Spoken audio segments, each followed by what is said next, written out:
When someone dies, we always hear, go to the light, right? Well, what do you do if you're blind?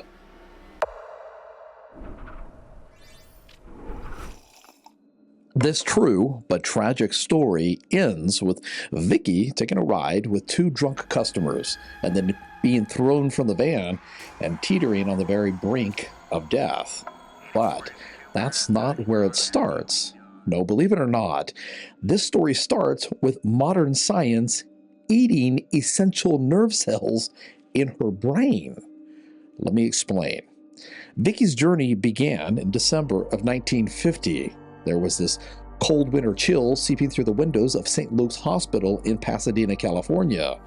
The delivery room, of course, was sterile. It had white walls, and there was this sharp tang of antiseptic in the air. Normally, this would be a happy place. But today, well, it felt more like a storm trapped in a bottle. Infants need 40 weeks in the womb, right? Well, this one got about half of that, and it was touch and go as staff worked as hard as they could to keep this newborn alive and bring it into the world. Well, eventually, out came little Vicki. At only 22 weeks, she really was a featherweight miracle. Just 3 pounds of wrinkled pink flesh. She most certainly would not survive without assistance. And in 1950, this was uncharted water. Well, they whisked her into another room where an airlock incubator sat, already prepped and ready. And for the era, this gleaming steel device was nothing less than a marvel of the age. It truly was like something out of a science fiction dream. Well, they placed little Vicki inside, adjusted the climate controls, and then waited. These tubes snaked in, monitors beeped, and the atmospheric pressure inside shifted. The goal, of course, was to in some way mimic certain aspects of the womb in hopes that Vicki would continue to develop. But at first, it seemed as if she was going to lose the fight. She just couldn't get a foothold. Her weight actually dwindled to a crazy 1.8 pounds. Can you imagine? That's tiny. But then, seemingly at the very brink of death, her body finally began to show signs of stability, and she slowly started to grow again. But in the process of saving her life, something horrible was happening. It wouldn't be discovered until much later, but these early model life-saving incubators provided too much oxygen to underdeveloped infants. And as Vicki laid there in this tube week after week, continuing to grow, the oxygen was quietly eaten away at her optic nerve.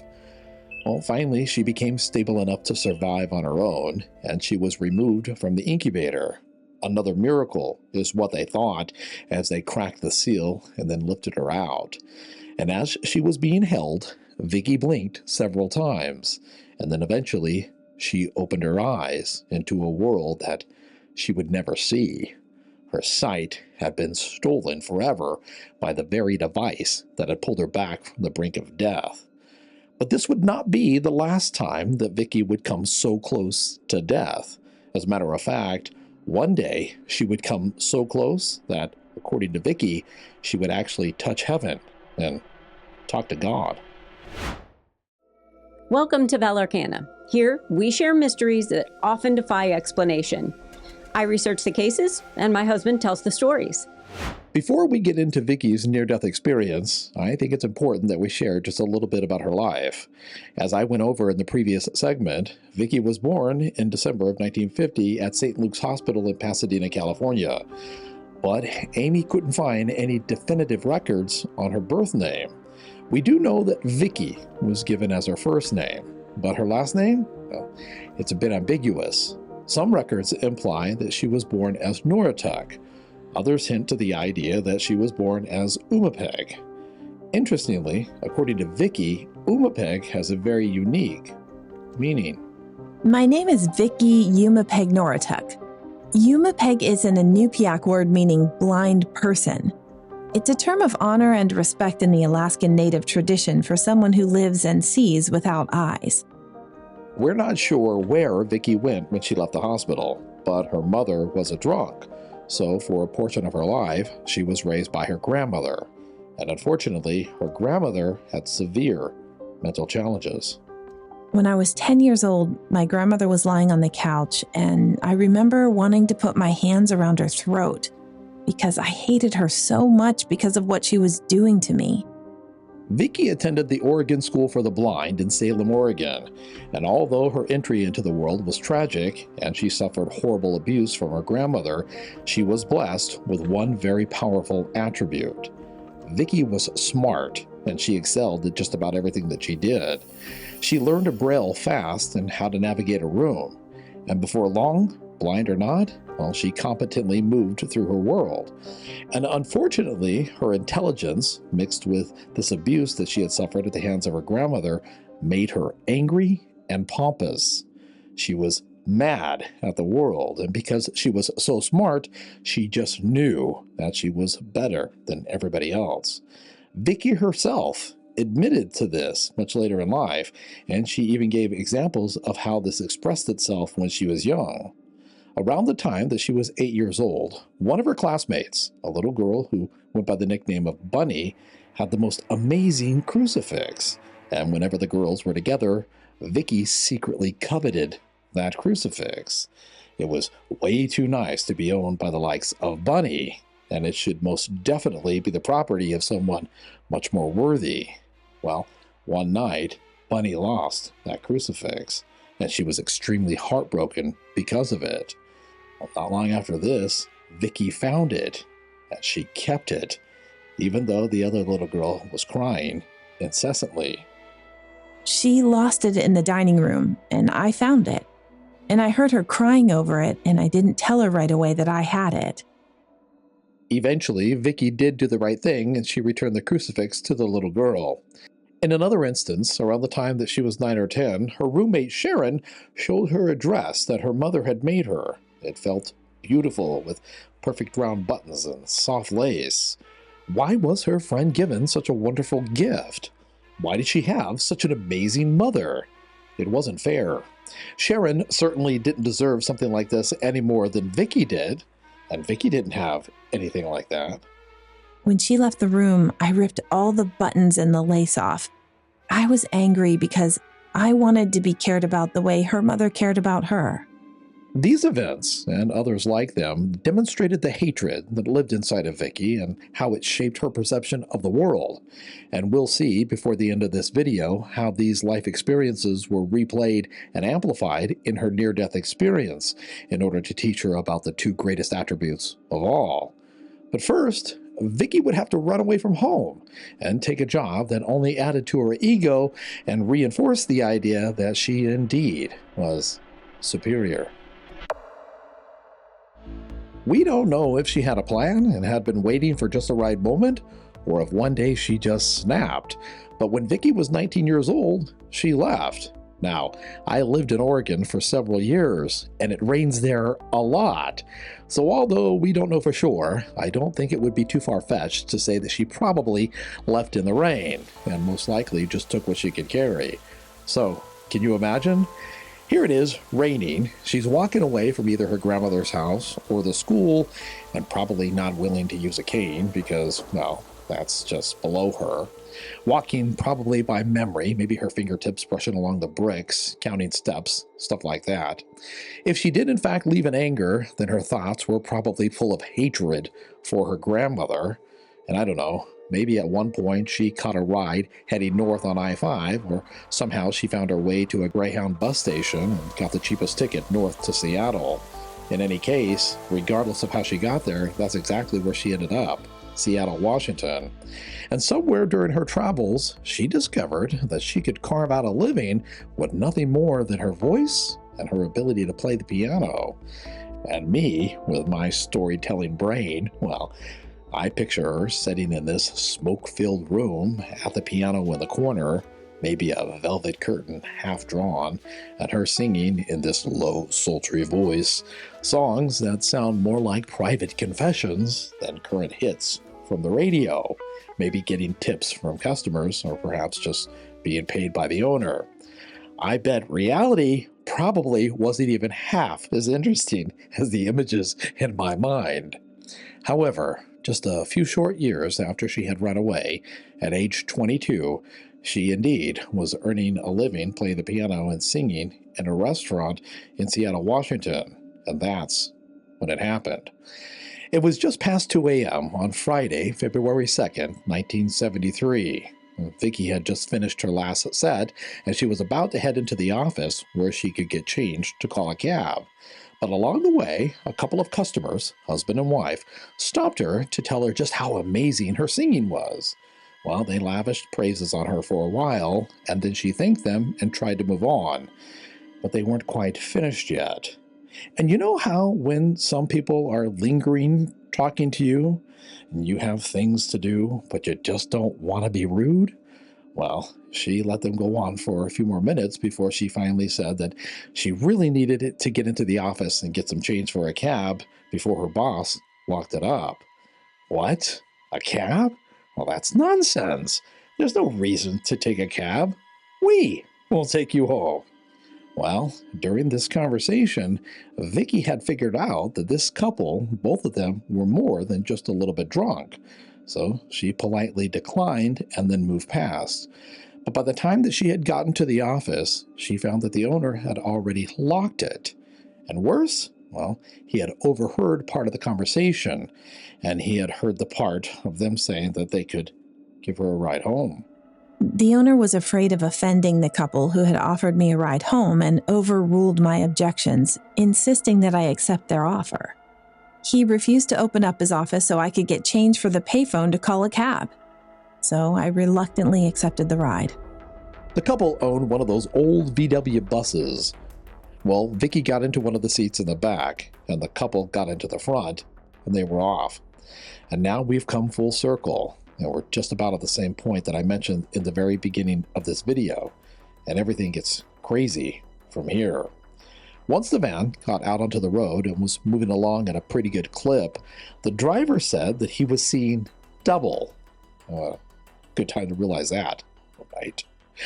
But then there was chaos. Near the base of Queen Anne Hill, there was a squealing of tires, and we spun out of control. The driver's wife yelled, "Oh my God, we're crashing!" Everything became very slow. The wreck was pretty bad, and Vicki was actually thrown from the vehicle. And as we stated at the very beginning of this video, this is the moment that it all ended for Vicki. Not her life, as you may have thought, but indeed the way that she understood reality. And just as we've heard from so many others who have had near-death experiences, death isn't the end. But unlike most of those other cases, Vicki, well, somehow during this whole thing, she discovered a whole new way to experience the world. Amy sent off for the accident report, but sometimes police departments are slow when responding to a FOIA request, especially for a YouTube channel, and we strive to get a new mystery out every week, so we just couldn't wait. We do know that another vehicle rear-ended the VW bus, and then the bus spun into a retaining wall, and Vicki was thrown from the vehicle. And Vicki said that she knew that her body was out on the street, and for just a moment, her essence, I guess, fought to stay connected to her body. I was going in and out of my mouth several times. The only analogy I can think of is the body was like the peel and I was like the banana. But all of my consciousness was there. I had all of my thoughts and impressions and feelings, but I was not in that body. Finally, her spirit, I guess, pulled away from her body, and then something terrifying yet amazing happened. As she was taking this experience in, observing all of the sounds, smells, and feelings, she began to notice something more. At first, she had no idea what it was. It was full of attributes that she had no words for. But this new sensory perception granted her something magical. Suddenly, she was able to perceive things from a distance.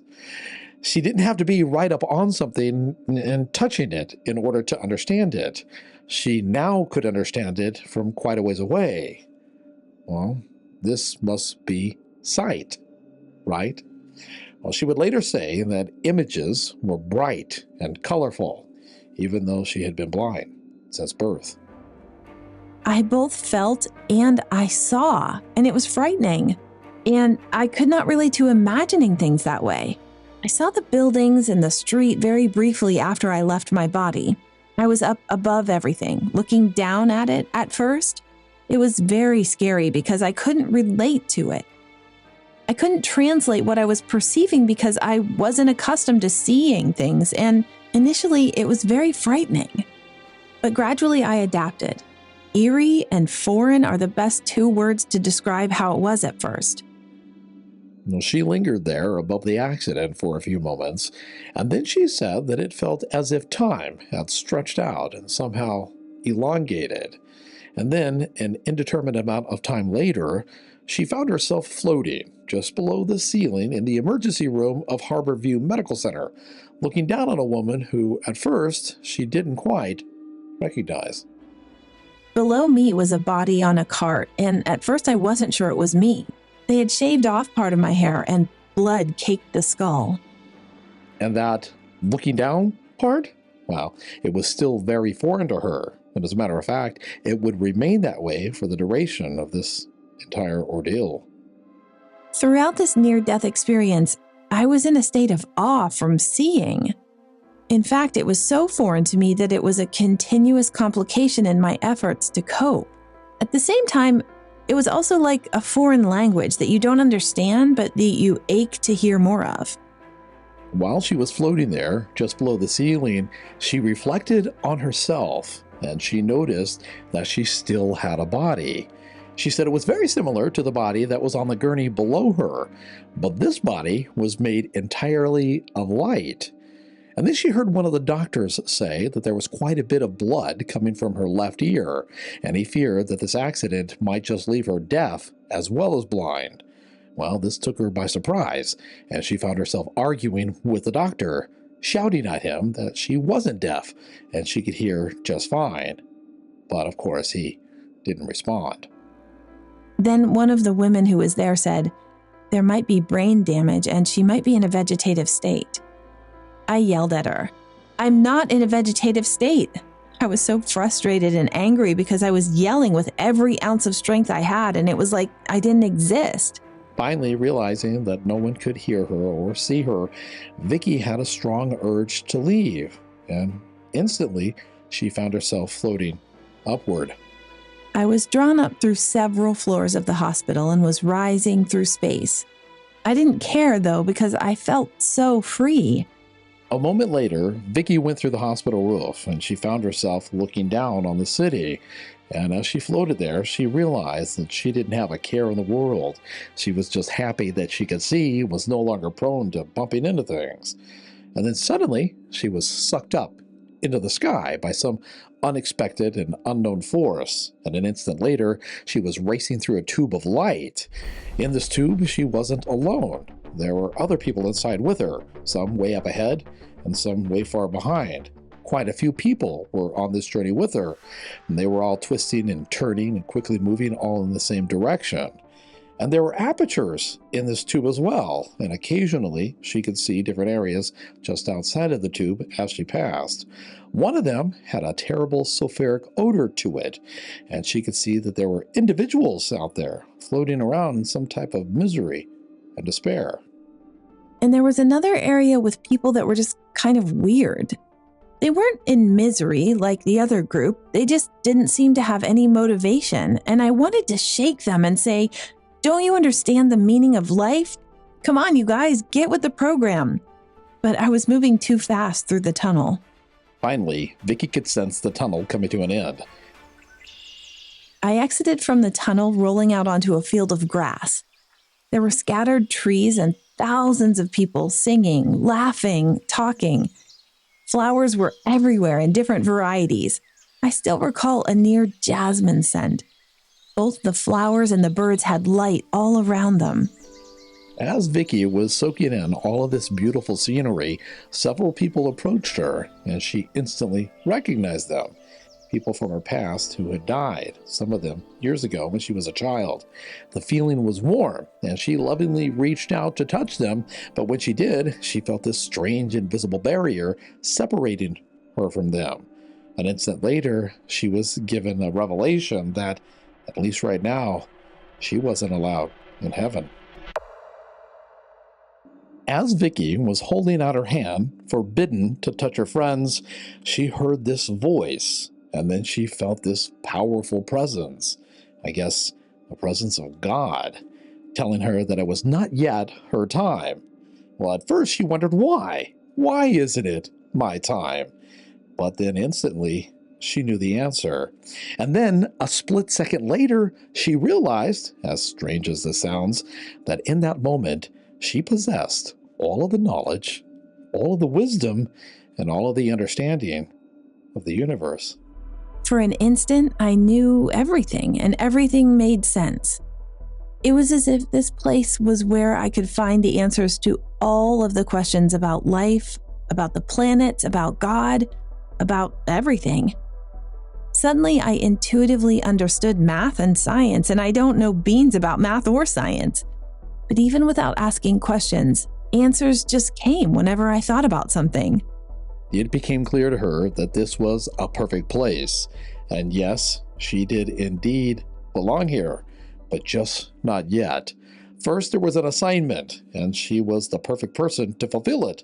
During her life, she had been bitter, angry, and pompous, and she believed that she had a good reason to be that way. After all, she had been born with perfectly good eyesight, but then those doctors and nurses had stolen that from her.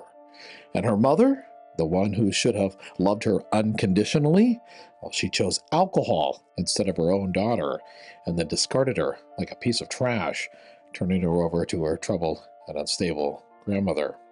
My grandmother raised me, and she had been troubled prior to her death, and she had believed I was the reincarnation of her dead husband, and she proved it in every imaginable way you could fathom.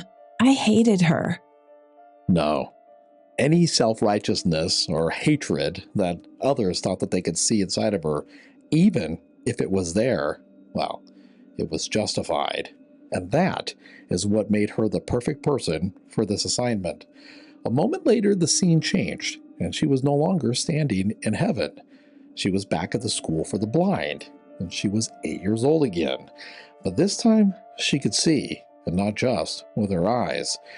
The moment that she found herself in was right before she had returned that crucifix that she had stolen. She once again heard her friend crying incessantly, but this time she looked across the room and she saw her friend crying. And then, just for a moment, she was her friend crying. And in that instance, she felt exactly what her friend was feeling, and it was gut-wrenching. And she was ashamed of herself for stealing the crucifix. Well, this happened for several other experiences in her life, including the instance with Sharon, and when she tore up that dress. Turns out that Sharon's mother wasn't the perfect mother that Vicki had thought that she was, and once she could see things through Sharon's eyes, well, she was appalled at herself for tearing up the dress. How differently things are when we can see through the eyes of others, right? And then finally, she was shown the monster. Her grandmother was standing before her, evil and mean. And then she was her grandmother. And instantly, her entire understanding of reality changed. In this life review, I experienced not only my own emotions, but everyone else's. And I found out what it was like to be others, including my grandmother. And I felt her struggles. And after that, I was able to completely forgive her and to heal from what she had done to me, because I felt how difficult it was to be her and the absolute torment that she went through.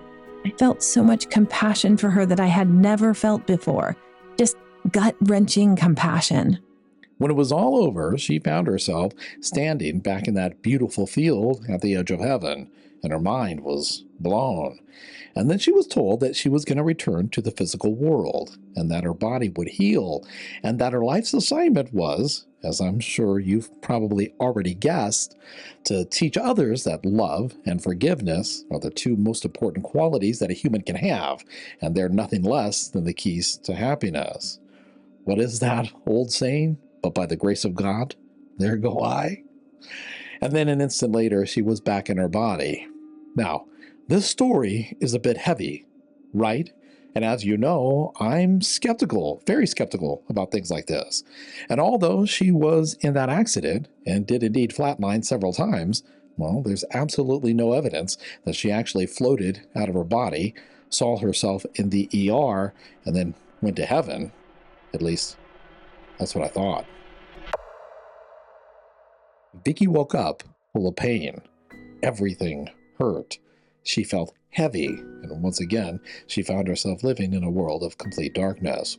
And although she could remember standing in those fields of perfection and having all of the knowledge of the universe at her disposal, it was as if, perhaps, her flesh and blood brain could only contain so much, and she could no longer fathom even the simplest of heaven's secrets. And when she shared her experience with her doctor, well, he listened lovingly, but then, of course, ultimately believed that Vicki must have just had some very powerful dream. That is, until the next time that he stopped in to check on her. Well, she went into her story again, and just like before, she was adamant that she had indeed left her body, and she had truly seen for the first time in her life. And just like before, Dr. Anderson was patient, and he just let her go on, pretty much just patronizing her. That is, until she mentioned the incident with his pin. It wasn't even part of the main theme, really. It was just kind of a passing thought. But as she spoke, he felt the hairs on the back of his neck go up, and all of the blood drain from his face.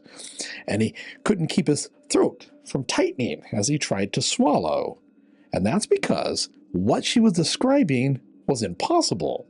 See, the night that Vicki was rolled into the emergency room, it was chaos. She was teetering right there on the brink of life or death. And during those moments, doctors and nurses, of course, worked frantically trying to keep her alive. Well, at one point, Dr. Anderson had dropped his pin behind a certain piece of equipment.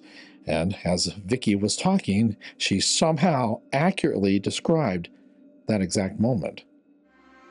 Vicki shared what she'd seen during those critical moments. Dr. Anderson, still skeptical, was shaken when she casually mentioned the exact spot where his pen had fallen. The revelation left Dr. Anderson speechless. How could someone who had been blind since birth describe events in such detail? He remembered the moment vividly, the frustration of the pen slipping from his hand, and the brief distraction as it clattered to the floor. I was fascinated while researching this story, and parts of it made me think of what happened to Scott Perry. During a church service with his father, the preacher was saying that when one dies, he goes to heaven or hell. But little Scott whispered to his father, "That's not how it is." He said that when one dies, that person is given a choice, and he or she can come back. It's a very interesting story. I researched it, and my husband shared it. If you'd like to see it, click up there.